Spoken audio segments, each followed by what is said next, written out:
जय माता दी। आपको हमारे चैनल शर्मा ऑफिशियल भक्ति में स्वागत है। भगवान शिव बताते हैं कि असली दुख क्या होता है। आज मैं आप सभी को भगवान शंकर की बड़ी ही अद्भुत कहानी सुनाने जा रही हूँ। एक बार भगवान शिव पृथ्वी लोक में भ्रमण करने के लिए गए तो उन्होंने एक युवक को देखा। वह युवक ईश्वर को दोष देता जा रहा था। वह अपने जीवन से निराश था, दुखी था। यह सब देखकर भगवान शिव एक महात्मा का रूप धारण करके उस युवक को असली दुख के बारे में ज्ञान देते हैं।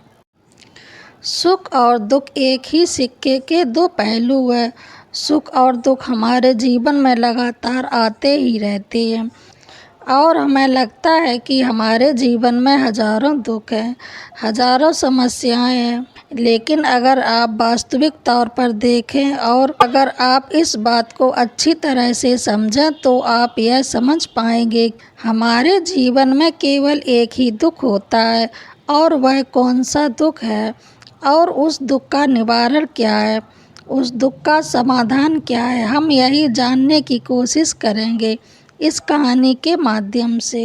एक समय की बात है, एक गांव में एक व्यक्ति रहता था। उसका नाम हरिहर था। वह बड़ा आलसी था और अपने जीवन में बहुत निराश था। उसका कारण यह था कि उसने अब तक अपने जीवन में कुछ भी हासिल नहीं किया था। वह कुछ भी नहीं करता था। उसके घर वाले भी इस बात से बहुत परेशान थे। वह चाहते थे कि वह बाहर जाकर कुछ अच्छा काम करे, कोई अच्छी नौकरी करे, लेकिन वह उसकी एक नहीं सुनता था। उसके घर वाले दूसरों का उदाहरण देकर उसे ताने मारते थे, उसे तरह तरह की बातें कहते थे, लेकिन उसे कोई फर्क नहीं पड़ता था। जबकि उसके सारे मित्र कामयाब हो चुके थे। कोई व्यापार अच्छा कर रहा था तो कोई नौकरी कर रहा था, जिस कारण जब भी वह लोग मिलते तो वे लोग अपनी बढ़ चढ़कर बड़ाई किया करते थे। लेकिन हरिहर कुछ करता ही नहीं था, जिस कारण जब भी कोई उससे पूछता कि तुम क्या कर रहे हो तो वह कुछ करता तो था नहीं। इसलिए वह हमेशा सबसे केवल एक ही बात करता था कि मैं कोशिश कर रहा हूँ, लेकिन उसकी कोशिश का कोई भी फल किसी को नजर नहीं आ रहा था। देखते ही देखते अब ऐसा आ चुका था कि हरिहर सभी से मुंह छुपाता रहता था ताकि उससे कोई यह बात ना कर ले तुम क्या करते हो। इसलिए वह कभी किसी के सामने भी नहीं आता था। धीरे धीरे उसका मन दुखी होने लगा था। हरिहर अब बहुत निराश रहने लगा था, मानो वह इस धरती पर बोझ है। इसलिए वह अपने आप को बहुत अकेला महसूस कर रहा था। एक दिन उसके मन में यह भी विचार उत्पन्न होने लगे कि मेरे हाथों में कुछ नहीं है, मैं क्या कर सकता हूँ। अकेले बैठकर वह रोता रहा और भगवान को दोष देता रहा। एक दिन छुपता छुपाता हुआ घर से निकलकर कहीं जा रहा था। तभी उसने रास्ते में देखा कि एक महात्मा लोगों को प्रवचन दे रहे हैं और प्रवचन में वह दुख की बातें कर रहे हैं। हरिहर अपना मुख छुपाकर वहीं खड़ा हो गया ताकि उसे कोई देख ना ले और चुपचाप वह महात्मा जी की बातें सुन रहा था। महात्मा जी सभी को प्रवचन में कह रहे थे कि दुख हमारा सबसे बड़ा साथी है। हमें दुख अपने जीवन के बारे में समझाता है और हमें सही जीने का तरीका बताता है। दुख हमारे गुरु की तरह है जिससे हमें सीखना चाहिए। आप चाहो तो अपने जीवन में अपने दुखों को अपना गुरु बना सकते हैं और उससे सीख सकते हैं, या फिर आप चाहें तो अपने दुखों पर बैठकर रो सकते हैं, लेकिन इससे आपको कोई लाभ नहीं मिलेगा, बल्कि आप दिन प्रतिदिन और कमज़ोर होते जाएंगे, निराश होते जाएंगे। हरिहर छुप छुप कर उन महात्मा जी की बातें सुन रहा था। जैसे ही उद्देश्य खत्म हुआ, हरिहर उन महात्मा जी के पास पहुंचा और कहने लगा, हे महात्मा जी, अभी आप कुछ देर पहले दुख को गुरु बता रहे थे। आप कह रहे थे कि दुखों से हमें सीखना चाहिए, हमें उन्हें अपना गुरु बनाना चाहिए, लेकिन मैं भी तो अपने दुखों से परेशान हूँ, अपने जीवन से परेशान हूँ। मैंने अब तक जो दुख झेले हैं मुझे तो कभी ऐसा प्रतीत नहीं हुआ कि मेरे दुख मुझे कुछ सिखा रहे हैं, बल्कि मुझे तो हमेशा यही लगता है कि वह मुझे पीड़ा दे रहे हैं, तकलीफ़ दे रहे हैं। और दुख ही पीड़ा बहुत भयंकर होती है। ऐसा लगता है जैसे अब इसके बाद हमारा जीवन समाप्त हो जाएगा, इसके बाद हमें कुछ नहीं मिलने वाला, और यहाँ तक कि हमें मृत्यु भी उसके सामने कम लगने लगती है। जब लोग ताने मारते हैं, जब लोग यह कहते हैं कि तुम क्या कर रहे हो, तो मन को बहुत ठेस पहुँचती है और मैं उनसे कुछ नहीं कह पाता हूँ। हरिहर की बातों को सुनकर महात्मा जी कहते हैं, बेटा तुम्हें क्या दुख है और तुम दुख के बारे में ऐसी बातें क्यों कर रहे हो।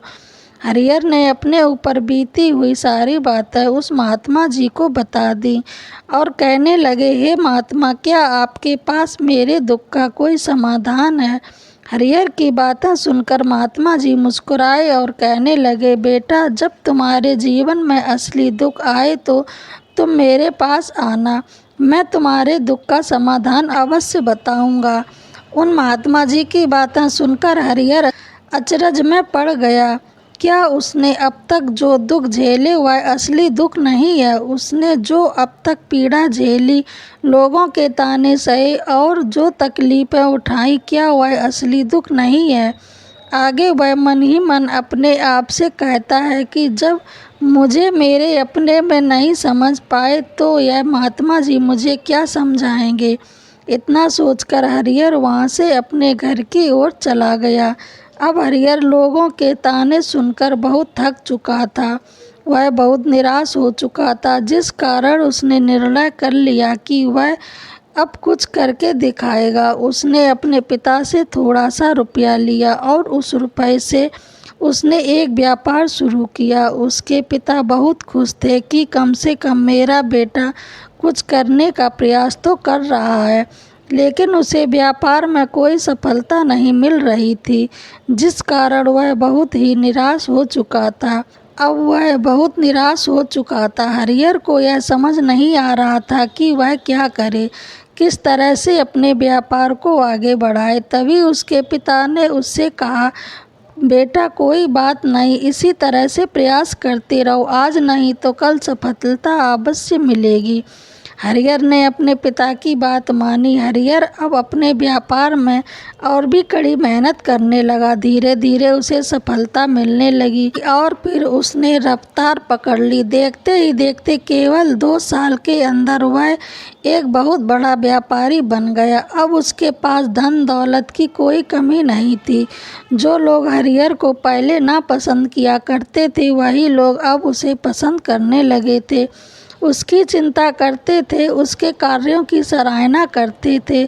उसके माता पिता भी अब बेटे से बहुत खुश थे और उसकी सफलता से अत्यंत प्रसन्न भी थे।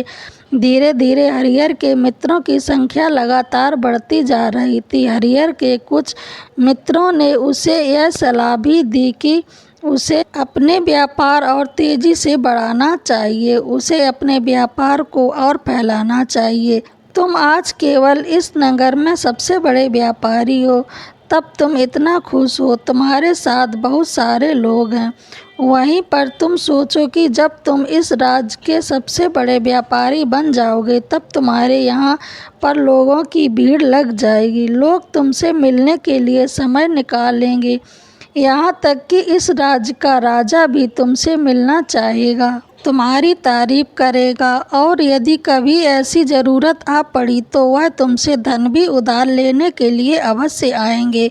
हरिहर को अपने दोस्तों की यह बात बहुत पसंद आई। हरिहर ने सोचा कि मेरे मित्र सही कह रहे हैं, मुझसे अपने व्यापार को और बढ़ाने के लिए कह रहे हैं, तभी तो हर कोई मेरे बारे में जान सकेगा, हर कोई मुझे पहचान सकेगा। उसने बिना देरी किए, समय को बिना गवाए अपने व्यापार में और मेहनत करने लगा। लेकिन अब की बार उसने मन से धैर्य नहीं रखा था। उसने बिना देरी किए, समय को बिना गवाए अपने व्यापार में और मेहनत करने लगा। लेकिन अब की बार उसने मन में धैर्य नहीं था। जिस कारण उसने कुछ अनुचित कदम उठाए ताकि उसका व्यापार जल्दी से जल्दी और बड़ा हो जाए। उसने कई लोगों से अधिक मात्रा में धन उधार ले लिया, जिससे उसके ऊपर काफ़ी कर्ज बढ़ चुका था। और इतना ही नहीं, वह वहाँ पर नहीं रुका, उसने अधिक से अधिक मुनाफा कमाने के चक्कर में अपने माल की गुणवत्ता को भी खराब कर दिया, जिससे अब उसके माल में वह बात नहीं रह गई थी जो पहले हुआ करती थी। लेकिन वह अपने मित्रों की बात सुनता रहा। जैसा उसके मित्र कहते थे वह वैसा ही करता चला जा रहा था, यहाँ तक कि उसने अपने व्यापार को और भी तीव्रता से बढ़ाने के लिए अपने दूसरे छोटे व्यापारियों के खिलाफ षड्यंत्र भी रचना शुरू कर दिया, जिस कारण उसके मन में अब पहले जैसा वह सुकून नहीं था। उसे अब रातों को नींद नहीं आ रही थी। अब उसके मन में केवल एक विचार रहता था कि किस तरह से उसका व्यापार पूरे राज्य में फैल जाए और वह इस राज्य का सबसे बड़ा व्यापारी बन जाए। इसलिए वह दिन रात केवल इसी मेहनत में लगा रहता था कि उसका व्यापार जल्दी से जल्दी और बड़ा हो जाए। हरिहर के पास नौकर चाकर सभी सुख सुविधाएं थी, लेकिन उसके बावजूद भी उन चीज़ों का लाभ नहीं उठा पा रहा था, क्योंकि उसका पूरा ध्यान केवल अपने व्यापार को और उन्नति पर ले रहा था। एक दिन हरिहर एक मार्ग से होकर गुजर रहा था। तभी रास्ते में हरिहर को उस महात्मा का आश्रम दिखाई पड़ा।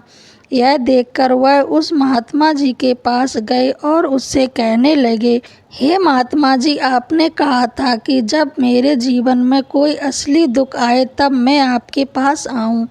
आज इसलिए मैं यहाँ आया हूँ। आज मैं बहुत दुखी हूँ। मैं रातों को सो नहीं पाता। मेरे पास सब कुछ होते हुए भी मैं उसका लुत्फ नहीं उठा पाता। उसने अपनी सारी बातें महात्मा जी को बताई। महात्मा जी हरिहर से कहते हैं कि बेटा, जब तुम पहली बार आए थे तब भी तुम बहुत दुखी थे, लेकिन तब तुमने अपने दुख से क्या सीखा? महात्मा जी की बातें सुनकर हरिहर बोला, हे महात्मा जी, जब मैं अपने जीवन में कुछ नहीं कर पा रहा था तब मैंने अपने दुखों से यही सीखा था कि केवल सोचने मात्र से कुछ नहीं होगा, उसके लिए हमने कुछ करना भी पड़ेगा। और केवल कोई कर्म करना ही सफलता नहीं है, उस कर्म को उसके अंजाम तक पहुंचाना हमें सफलता बनाता है। फिर चाहे रास्ता कैसा भी हो, फिर चाहे परिस्थितियां कैसी भी क्यों ना हो, फिर चाहे कितनी भी बाधाएं आपके रास्ते में क्यों ना आ जाएं, चाहे ऐसा क्यों ना लगने लगे कि अब हमारे जीवन में कुछ नहीं बचा, हम कुछ नहीं कर सकते, तब भी हौसला बनाए रखो। उम्मीद नहीं छोड़नी चाहिए और अपने कार्य पर डटे रहना चाहिए, यह सोचकर कि जब तक मैं अपने कार्य को सफल नहीं कर लेता, जब तक मैं अपने लक्ष्य तक नहीं पहुंच जाता, तब तक मैं इस कार्य को करता रहूँगा। मैं इस कार्य में अवश्य ही सफल होकर रहूँगा, क्योंकि लोग केवल सफल होने को महत्व देते हैं, उनके कर्मों को नहीं। हरिहर की यह सारी बातें सुनकर वह महात्मा जी कहने लगे, बेटा, जब तुम्हारे जीवन में असली दुख आए तब तुम मेरे पास आना, मैं तुम्हारी समस्या का समाधान अवश्य करूँगा। इतना कहकर महात्मा जी वहाँ से चले गए। हरिहर फिर से उनकी ये बातें सुनकर आश्चर्यचकित रह गया। उसे अभी भी यह समझ नहीं आ रहा था कि उसने जो तकलीफ़ें अभी तक झेली हैं, क्या ये असली दुख नहीं है। हरिहर के मन में अब एक सवाल उत्पन्न होने लगा कि असली दुख क्या होता है और इसकी पहचान क्या है, और मुझे कैसे पता चलेगा कि इस समय मैं असली दुख में हूँ। लेकिन उसने कुछ नहीं कहा। तभी वह महात्मा हरिहर के पास एक बड़ा सा घड़ा लेकर पहुंच जाते हैं। उस घड़े के अंदर सोने के सिक्के थे। उस घड़े को देखते हुए वह महात्मा हरिहर से कहते हैं, बेटा, तुम इसे इस पेड़ के नीचे मिट्टी में दबा दो, क्योंकि यह मेरे किसी काम का नहीं है। जब मुझे इसकी ज़रूरत पड़ेगी तब मैं वहाँ से खोदकर इसे निकाल लूँगा, लेकिन अभी के लिए इसे वहाँ पर मिट्टी के नीचे दबा दो। हरिहर ने महात्मा जी की बात मान ली और वह घड़ा मिट्टी में दबा दिया। इतना सब करके हरिहर उस महात्मा जी को प्रणाम करता है और वहाँ से वापस अपने घर की ओर लौट जाता है। धीरे धीरे समय बीतता गया। समय के साथ साथ हरिहर व्यापार में और भी ज़्यादा उन्नति कर चुका था, लेकिन माल की गुणवत्ता अच्छी न होने के कारण अब उसके व्यापार में घाटा होने लगा और धीरे धीरे ऐसा समय आया कि उसका व्यापार पूरी तरह से चौपट हो गया। अब उसके पास कुछ नहीं बचा था। हरिहर ने अपने दोस्तों से जो कर्ज लिए थे वो कर्ज भी उसे चुकाने थे, लेकिन हरिहर यह सोचकर निश्चिंत था कि उसने वह कर्ज अपने मित्रों से लिया है, जिस कारण वह उन्हें लौटाने में थोड़ी देर अवश्य कर सकता है। वह तो यह सोच रहा था कि उसके मित्र उसका बुरे समय पर साथ देंगे, लेकिन सबसे पहले उसके मित्र ही उससे अपना कर्ज वापस लौटाने की मांग करने लगे। तब हरिहर को एहसास हुआ कि कोई भी अपना नहीं है। उसने अपने मित्रों से उस कर्ज को लौटाने के लिए थोड़ी सी मोहलत मांगी, लेकिन हरिहर के किसी भी मित्र ने उसे कर्ज को लौटाने के लिए मोहलत नहीं दी, बल्कि वे लोग उसे जान से मारने की धमकी देने लगे।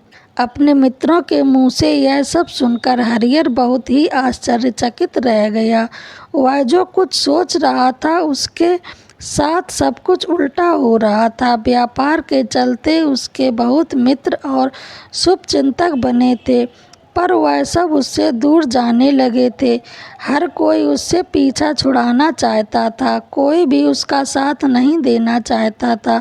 धीरे धीरे उसकी सारी संपत्ति नीलाम हो गई। अब उसके पास कुछ नहीं बचा था। वह सड़क पर आ चुका था। एक दिन हरिहर ने अपने पिताजी से कहा, पिताजी मेरी मदद कीजिए, मेरे ऊपर बहुत कर्ज है, मुझे उसे लौटाना है, कृपया करके मुझे थोड़ा सा धन दे दीजिए। इस पर हरिहर के पिता ने हरिहर से कहा, बेटा मेरे पास यही एक छोटा सा घर है, अगर यह अभी मैं दे दूंगा तो मैं तुम्हारी माँ कहाँ जाएंगी, हमें भी दर दर की ठोकरें खानी पड़ेंगी। लेकिन देखकर अब हमारे पास केवल यही संपत्ति बची है, इसलिए मैं तुमसे क्षमा मांगता हूँ। अपने माता पिता के मुख से यह सुनकर हरिहर चुपचाप वहाँ से चला आया और मन ही मन यह सोच रहा था कि मेरे पास अब कुछ नहीं बचा है। मेरे पास जो कुछ था सब कुछ तो लुट चुका है, मेरा सब कुछ तो वह बर्बाद हो चुका है। भला अब मैं जीकर क्या करूँगा। अब मेरे पास केवल एक ही रास्ता बचा है जिससे मैं अपने कर्जदारों से अपना पीछा छुड़ा सकता हूँ। यह सोचता हुआ वह एक ऊंची पहाड़ी की ओर पहुँचा। वह पहाड़ी पर चढ़ने ही वाला था कि तभी उसे याद आया कि उस महात्मा जी ने कहा था कि जब तुम पर असली दुख आए तो तब तुम मेरे पास आना, मैं तुम्हारी समस्या का समाधान अवश्य करूँगा। यह सोचकर हरिहर के मन में एक बार फिर उम्मीद की लहर दौड़ पड़ी। हरिहर दौड़ता हुआ उस महात्मा जी के पास पहुँचा और हरिहर ने उन्हें प्रणाम करके अपने ऊपर बीती हुई हर एक बात उन्हें बता दी और कहने लगा, हे महात्मा, आपने कहा था कि जब मेरे ऊपर असली दुख आए तब आप उसका समाधान अवश्य करेंगे। तभी वह महात्मा जी हरिहर की इस बात को सुनकर मुस्कुराने लगे और कहते हैं कि बेटा, कहाँ है असली दुख। जब तुम्हारे जीवन में असली दुख आएगा तो मैं उसका समाधान अवश्य करूँगा। उस महात्मा जी के मुख से यह सुनकर हरिहर के सब्र का बांध टूट गया और हरिहर ने उस महात्मा जी से कहा कि क्या मैंने आज तक जो भी दुख झेला है वो क्या यह दुख नहीं है, क्या इसे दुख नहीं कहते। तभी वह महात्मा हरिहर से कहते हैं, बेटा पहले तुम मुझे यह बताओ कि तुमने अपने दुख से क्या सीखा। उसका मतलब देते हुए हरिहर उस महात्मा से कहते हैं कि हे महात्मा, मैंने तो यही सीखा है कि जो लोग तुम्हारी तरक्की में तुम्हारा पीछा करते हैं वो लोग अवश्य ही तुम्हें धोखा देते हैं, क्योंकि ऐसे लोग बुरे समय पर तुम्हारा साथ नहीं देने वाले, बल्कि तुम्हारा फ़ायदा उठाने का ही वह प्रयास करेंगे। इसलिए ऐसे लोगों पर भरोसा ना करें। जबकि जो लोग तुम्हारी असफलता के समय पर, तुम्हारे बुरे समय पर तुम्हारे साथ खड़े हैं, वही तुम्हारे असली मित्र हैं और वही तुम्हारे साथ रहते हैं। और ऐसे लोग तुम्हें बहुत कम मिलते हैं। जिन्हें भी ऐसे लोग मिलते हैं उन्हें हमेशा उनकी कद्र करनी चाहिए।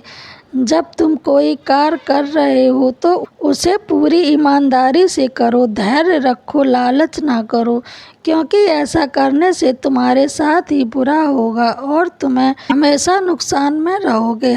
हरिहर की यह सारी बातें सुनकर महात्मा उसे उस घड़े के पास ले गए जहाँ उस घड़े को उन्होंने मिट्टी में दबाया था। उन्होंने गड्ढा खोदा, वह घड़ा हरिहर के हाथ में थमाते हुए महात्मा जी ने हरिहर से कहा, ये लो, अभी इससे तुम अपना काम चलाओ और जब तुम्हारे जीवन में असली दुख आए तब तुम मेरे पास आना, मैं उसका समाधान अवश्य करूँगा। हरिहर महात्मा जी की यह बात सुनकर बड़ी आश्चर्य में पड़ गए।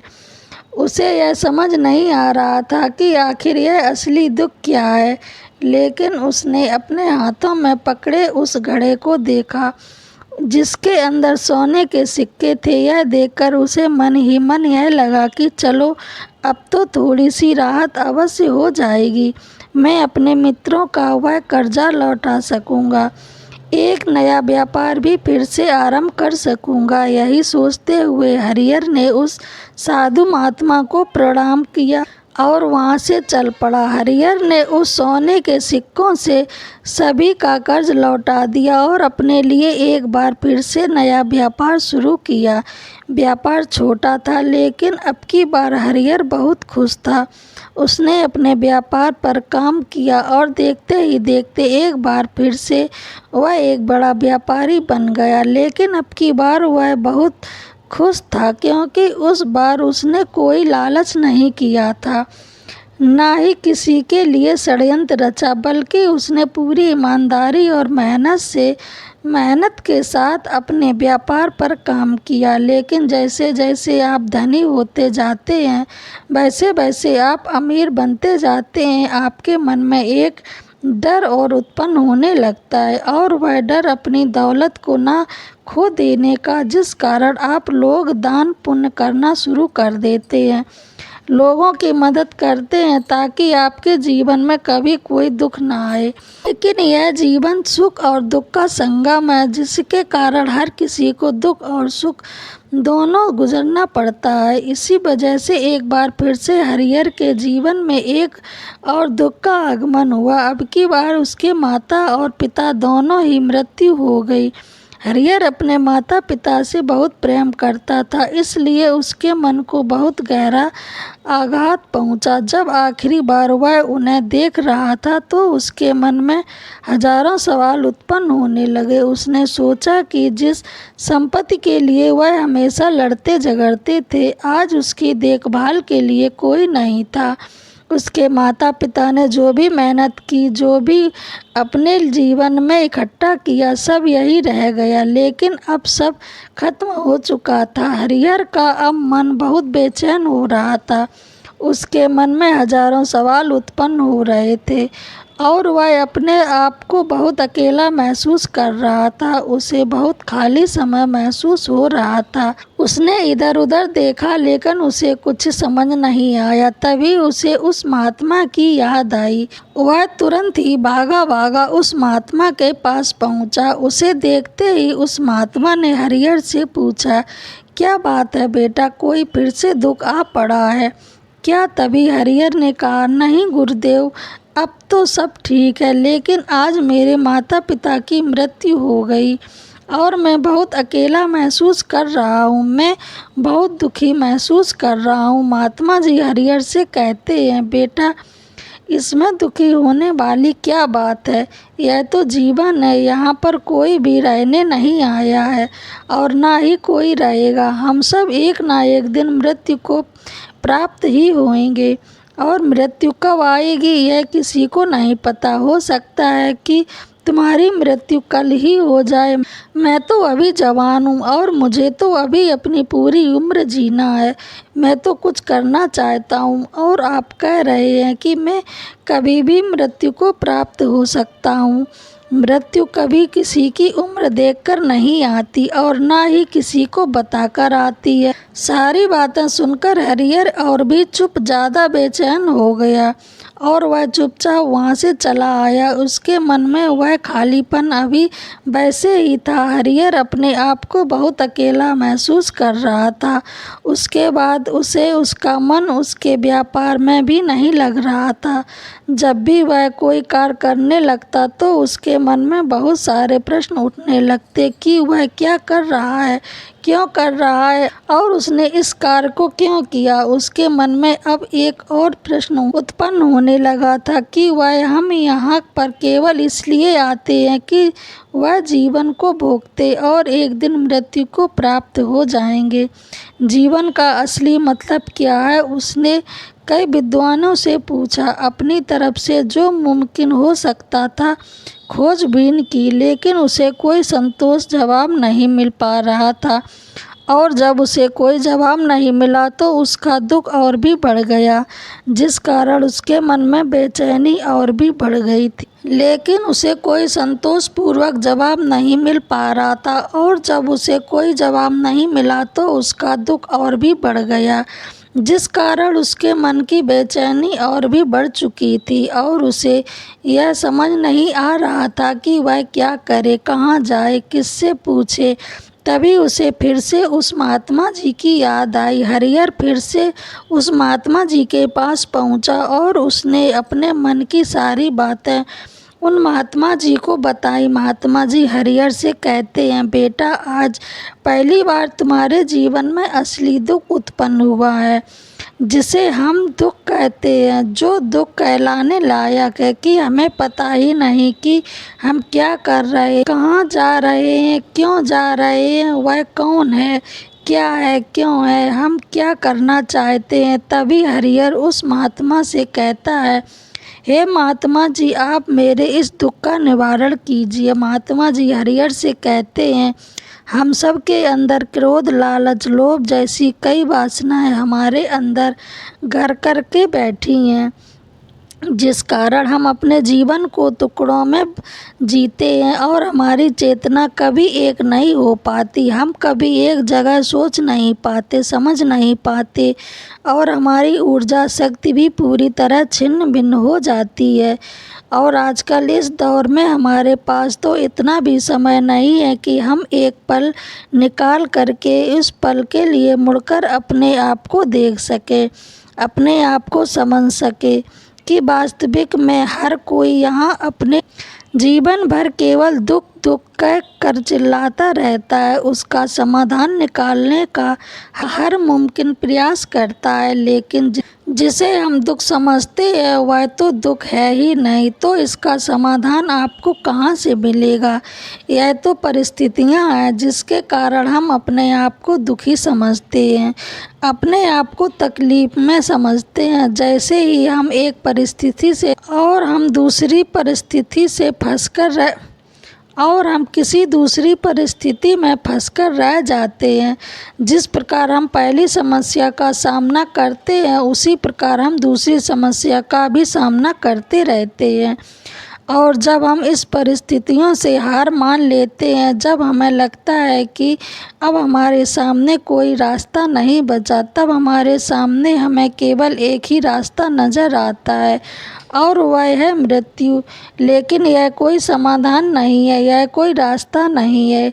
इसलिए यदि आप सचमुच अपनी समस्याओं का समाधान चाहते हो तो अपने आप को इकट्ठा करना सीखें, अपनी ऊर्जा को इकट्ठा कीजिए और अपने ऊपर ध्यान लगाकर मृत्यु से पहले अपने आप को पहचानो, अपने आप को जानो, अपने आप को बिखरने मत दो। तभी हरिहर उस महात्मा जी से कहता है, हे गुरुदेव, क्या फिर हमें इस जीवन को नहीं जीना चाहिए? क्या हमें अपनी इच्छाओं को पूरा नहीं करना चाहिए? महात्मा जी हरिहर से कहते हैं, बेटा हमें किसी से भी लगाव नहीं लगाना चाहिए।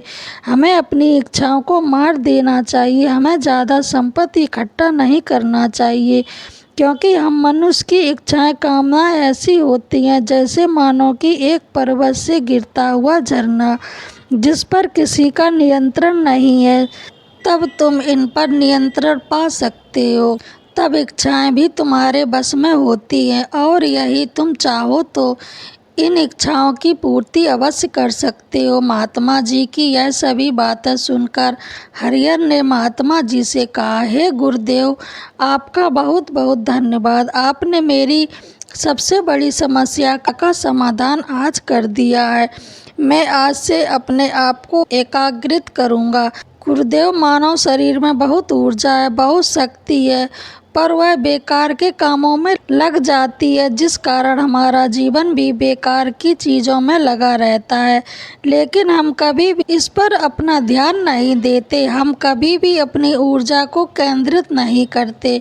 हमारा जीवन भी कुछ ऐसा ही है। हम अपने जीवन में हमेशा ऊपर वाले से सवाल करते रहते हैं कि हमारे जीवन में इतना दुख क्यों है। हम सभी के मन में यह सवाल तो अवश्य ही उठता है, और इसका जवाब है कि वह ईश्वर यह चाहता है कि हम अपने जीवन में अंतिम दुख तक पहुंच सके, उस गहराई तक पहुंच सके जहां पर हमें यह पता चल सके कि हमने अभी तक अपने आप को नहीं जाना, अपने आप को नहीं पहचाना। मानव शरीर के अंदर जो ऊर्जा है, जो शक्ति है, उसके आप वितरित कर सकते हैं, अपने आप पर नियंत्रण कर सकते हैं, लेकिन हम अपनी इस ऊर्जा को व्यर्थ ही चीज़ों में लगा देते हैं, जिस कारण हम अपने आप को कभी नहीं पहचान पाते और ना ही कभी अपने आप पर नियंत्रण कर सकते हैं। लेकिन यदि आप अपने आप को जानना चाहते हैं, अपने आप को पहचानना चाहते हैं, तो पहले आपको खुद को एकत्रित करना होगा, अर्थात ध्यान लगाना होगा। ध्यान से ही आप अपनी उन समस्याओं का समाधान निकाल सकते हैं। तभी आप अपने आप को पहचान सकते हैं, जान सकते हैं, और अपने जीवन के हर दुखों का समाधान भी कर सकते हैं। श्रोताओं, इस वीडियो के माध्यम से असली दुख क्या है, इस बारे में आप तक ये बातें पहुंचाने की छोटी सी कोशिश की है। आशा करती हूँ वीडियो में दी गई जानकारी आपको पसंद आई होगी। वीडियो आपको पसंद आई हो तो लाइक सब्सक्राइब ज़रूर करें। जय माता दी।